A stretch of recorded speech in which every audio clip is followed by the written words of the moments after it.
crack down on crime. This isn't a one and done. Officers focus on safety downtown. A sharp increase in grocery prices. So coffee that was coming up from the U.S., even though the U.S. doesn't produce coffee, meant that we were paying a tariff on it. With coffee and beef rising the most. And food and family. It's the greatest. I love eating with my family. It's the thing we do the most together. Phil Rosenthal shares his favorite recipes with us. CTV Calgary, local breaking news with Ian White. Good afternoon. If you were downtown today, you would have seen more than 100 officers patrolling streets, alleys, and C-train platforms. It's all part of Operation Order, a crackdown on crime to enhance public safety. Tyson Fedora joins us live. And Tyson, you took part in a walking tour with officers. Ian, most certainly did. I was with about 5 officers this morning walking through the downtown core as officers engaged with various types of people, from friendly hellos to working with some of the most vulnerable, asking if they need supports. There was also some tickets issued, and there were some arrests this morning. Now, officers did gather outside Central Library this morning before they dispersed across the downtown core. Their goal was to connect with people who needed social service help and enforce bylaws, along with laws related to drug use, possession, trafficking, and violent offenses. One man was stopped on Stephen Avenue when police asked if he needed any help to connect him with shelter supports. Another group of 3 men were issued community court summons for allegedly smoking drugs in this back alley off of Stephen Avenue. Now, community court summons will help the city's most vulnerable find support services. Police also detained 3 people for loitering at the City Hall platform. It led to arrests of 2 men on outstanding warrants. Calls for disorder in the downtown were up nearly 2,000 from January to September of this year from last year. Calls related to violence were also up. We are not walking away. The expectations we have set for respectful and appropriate behavior in public spaces remain. Our commitment to supportive accountability continues, and you will recall when I spoke about that this morning, it is about ensuring that those individuals who are arrested or that we engage with are connected to the appropriate resources. Now, the police chief just gave a bit of an update on today's operation about 30 minutes ago. She had some numbers to share with us. Police responding to 164 calls for service today. 20 people have been arrested so far. There were also 20 criminal charges laid as well. There were several weapons also seized during this blitz today. Ian, I can tell you this operation is expected to continue for the next couple of hours. A busy day for police. Thank you, Tyson. Illness has once again delayed the trial for Richard Mantha. The 61-year-old has pleaded not guilty to 20 charges connected to kidnapping, drugging, and sexually assaulting women in Calgary's sex trade. Closing arguments were supposed to start today, but have been delayed. Mantha is in a COVID-19 isolation unit at the Remand Center and may have had another stroke. A new date for arguments will be set next week. More than 16,000 nursing care members, the majority licensed practical nurses and healthcare aides, say they're ready to strike if a new deal can't be reached with the province. Tim Brooke joins us now. And Tim, the Alberta Union of Provincial Employees delivered the news on behalf of its members today. Yes, Ian, those members are the ones, in case people don't know, who work alongside and sometimes even fill in for registered nurses here in Alberta. They're also now just the latest group of public employees in this province to vote overwhelmingly in favor of walking off the job if a new deal cannot be reached. In that vote, 98% of members voted in support of the strike mandate. The union says it's a clear sign of health staff being fed up with stagnant wages and bad working conditions. The province tells us it just can't compensate the workers at such a high rate, and so a stalemate. The union and Alberta Health Services will return to the bargaining table with a mediator on Thursday, both hoping for a last-second deal. We're talking about a public service that is being underfunded for years, and currently in a chaotic situation. So unfortunate, but here we are, and we'll continue to bargain. I hope all the unions are, doing that responsible work of taking their members along for the ride, seeing that there's compromise on both sides. So as you heard, they're an impasse, but of course, Ian, not all hope is lost. The earliest the union can serve a 72-hour strike notice is November 17th. Thank you, Tim. Today it was students and teachers from the University of Alberta protesting the province's use of the notwithstanding clause. Teachers' rights! Teachers' rights! Teachers' rights! Anger continues over the province's decision to strip teachers of their rights to force them back to school. Unions, lawyers, labor relations experts, even an Edmonton bishop have criticized the use of the notwithstanding clause as a needlessly aggressive move. The education minister says after 2 failed ratification votes and 3 weeks out of class, it was time to move on. Alberta's Justice Minister is defending a decision earlier this week to limit funding for Elections Alberta. Earlier this week, Alberta's Chief Electoral Officer asked for over $13 million to deal with recalls and referendums.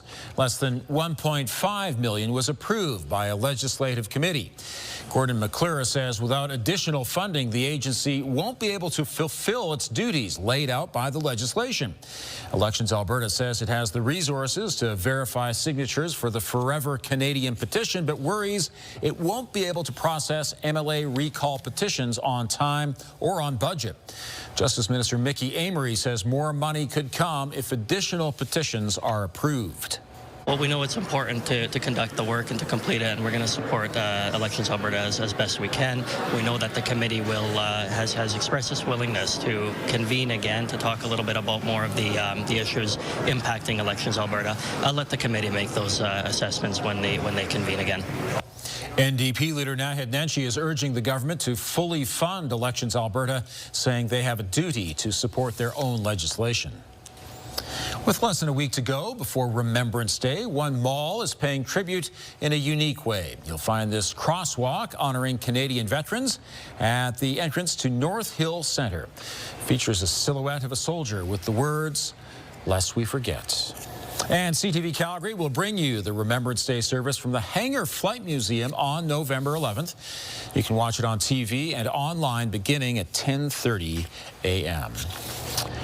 Danielle, we got very few snowflakes today. Like so few snowflakes, I think we could count them.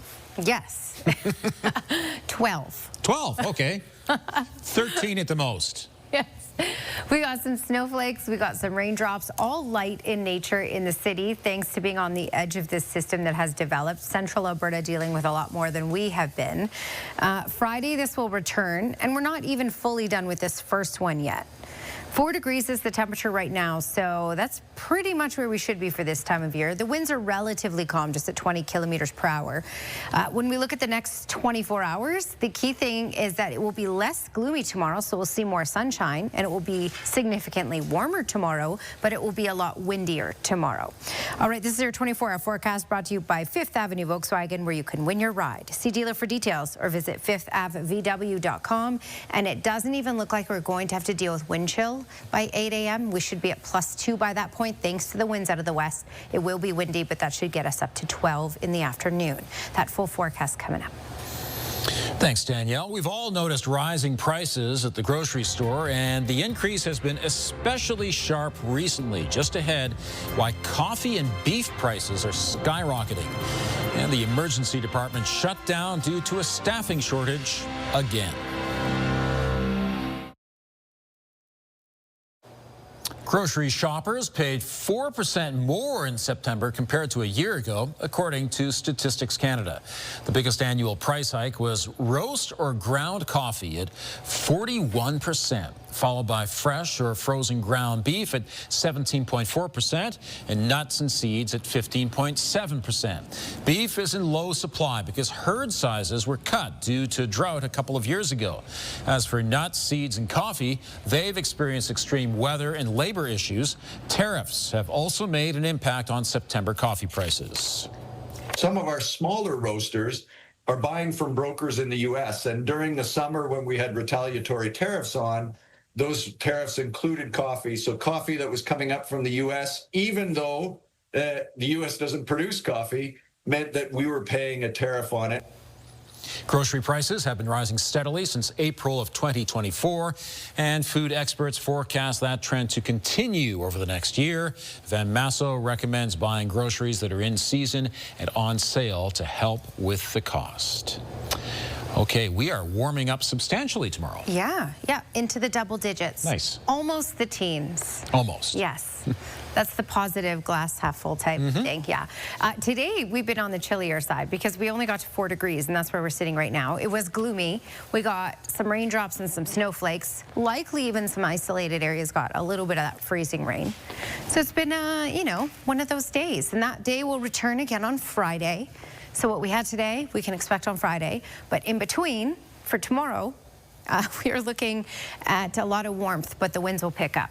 So 4 degrees is our little high today. To put in perspective, 5 degrees is a normal daytime high for this time of year. So we're where we should be. We're just below the freezing mark in Banff, and we're sitting at 6 in Lethbridge and Milk River, 9 in Medicine Hat. Medicine Hat did get into the double digits today.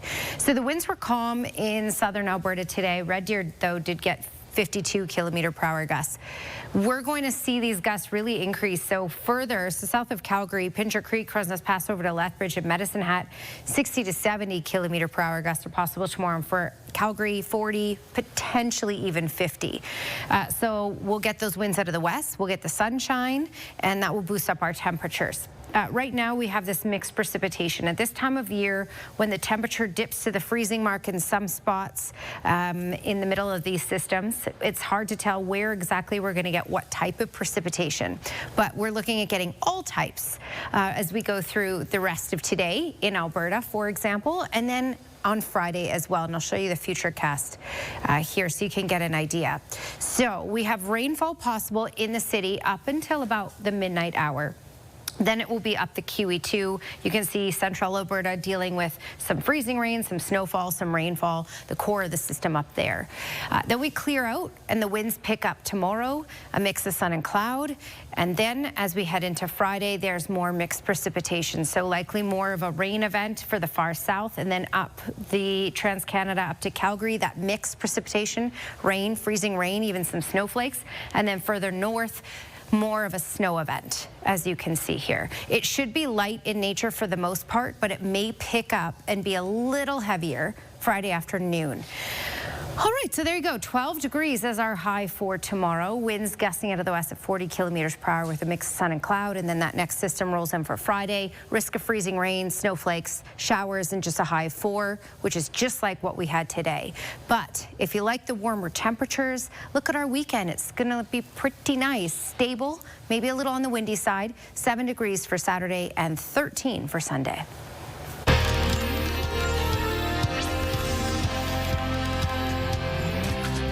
Emergency rooms continue to struggle with staffing shortages. The Fort Macleod Emergency Department is once again closed because of an unexpected staffing shortage. It will reopen at 8 a.m. on Thursday. This is the 7th temporary closure at the Fort Macleod Health Center since September. We all saw what happened when Air Canada flight attendants went on strike earlier this year. Just ahead, could the same thing happen at WestJet? And when could flights be affected?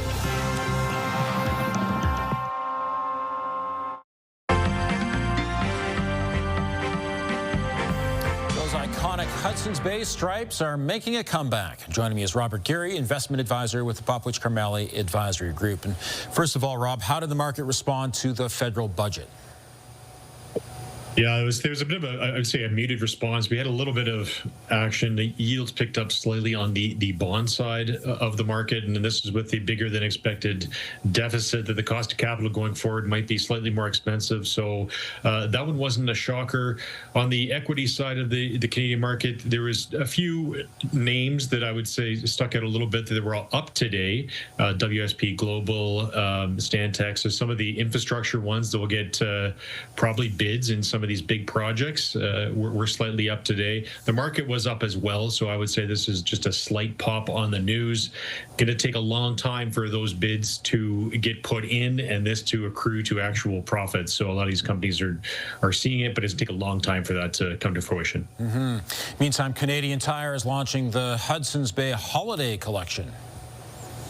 Yeah, this is great. I mean, they bought the intellectual property for $30 million back in May when Hudson's Bay sold there. So I think this is great because they're generating this just in stores. So you have to go into Canadian Tire stores to see these products, and it's not just the blankets. It's about 20 items that they're going to be selling, including espresso mugs, blankets, throws, the like. So this is an interesting initiative, and they're getting use out of their IP and what they paid for it. So you're going to have to go to Canadian Tire, and there could get some unique foot traffic in the middle of this. I'm sure that will appeal to many Canadians as well.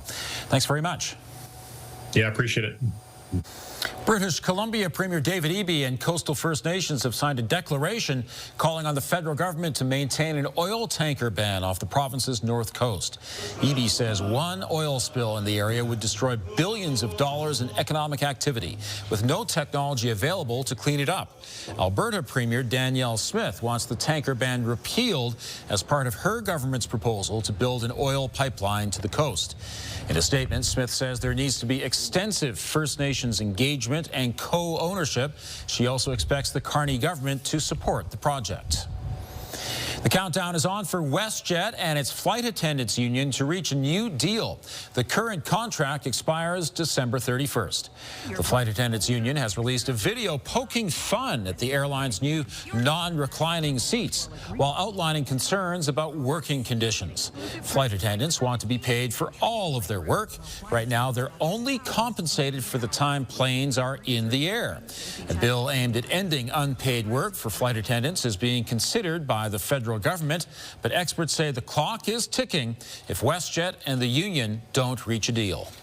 The odds of a strike, as far as I'm concerned, if that legislation doesn't happen, and it's still and pay for work performed remains an issue, we probably have a strike in January. Unpaid work was the main reason behind an Air Canada flight attendant strike in August. Arbitrators are still working out that contract. Teams of police officers and social support agencies swept through downtown today. Here's Tara Nelson with a look ahead to CTV News at 6. Hi, Ian. City statistics show violence in the core has reached a 6-year high. Today's initiative was aimed to help those in need and enforce laws related to drugs and violence. Coming up at 6, we'll hear from some of those who were ticketed today. Also ahead, the province is facing more labor unrest. This time, nursing care staff vote to strike. Coming up, a labor expert weighs in on this latest dispute. Ian. Thanks, Tara. Like interpreting fish more as meat, utilising the entirety of the tuna, so there's every part of the tuna ground into that patty. Do you think Phil Rosenthal likes his job? Now the host of Somebody Feed Phil is bringing some of his favorites into your kitchen. Phil's Favorites, recipes from friends and family to make at home, is in bookstores this week. And joining me from New York is Phil Rosenthal. It's wonderful to see you. It's nice to see you, my friend. And forgive the American spelling on the Phil's Favorites. That's okay. That's okay. We'll cut you some slack there. Listen, there's a real focus in this book on family. And I wonder, when you come home from a location for Somebody Feed Phil, and you sit down with your family to break bread once again, how enjoyable is that?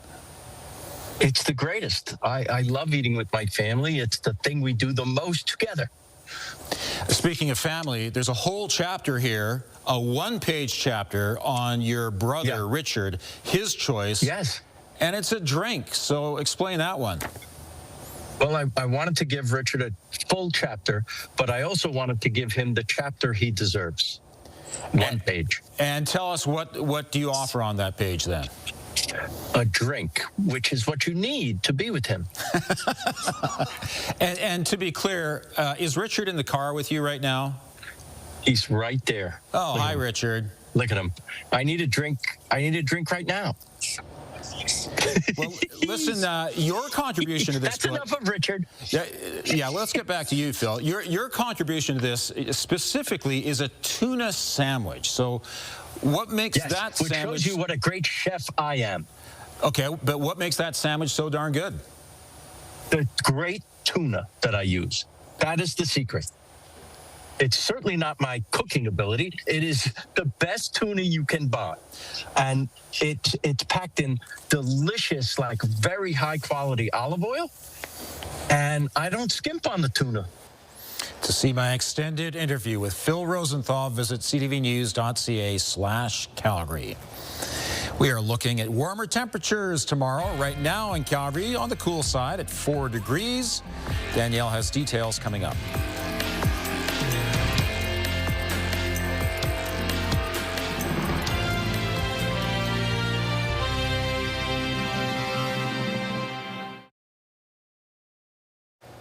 Danielle, you were giving me a weather lesson earlier, as you do. And you're explaining how this is a Chinook that's coming, but not really the Chinook that we all anticipate, because that's usually in January, right? Yes, I'm careful how I use the word Chinook, because when you use it, it could be quite a powerful word in the sense of, you think of being in the middle of winter, and then we heat up 12 degrees, it melts all the snow. Yep. Chinook means Chinook eater, or snow eater. So, you know, we're not going to call this one, but we will say that it's a Chinook pattern. Aha. Because Ian brought it up. And otherwise, yes, so 4 degrees is the high today, and tomorrow we're getting into the double digits. So today's normal. Tomorrow is bright, warm, a high of 12. We won't even have to deal with wind chill in the morning, but it will be gusty out of the west at 40 kilometers per hour. Mixed precipitation is back for Friday. Thanks, Danielle. Staff at the Rocky View Hospital looked a lot younger today. That's because it was Take Our Kids to Work Day. Around 30 students got to participate in realistic clinical work at 6 different stations. One session had kids learning how to perform laparoscopic surgery on a pumpkin. They also got some hands-on experience in a simulated operating room with a mannequin. It gives the next generation a better understanding of the careers available in healthcare and the work their families do each day. I think there's a lot more than what meets the eye, because there's so many things that people need to study for, and I think that it's also really, really cool. Seeing what she does every day, I guess I'm surprised, because I never knew she did all this kind of stuff every day. Take Our Kids to Work Day is an annual event in Canada. It takes place the first Wednesday of November. Thanks for joining us. Now here's the early edition of the CTV National News.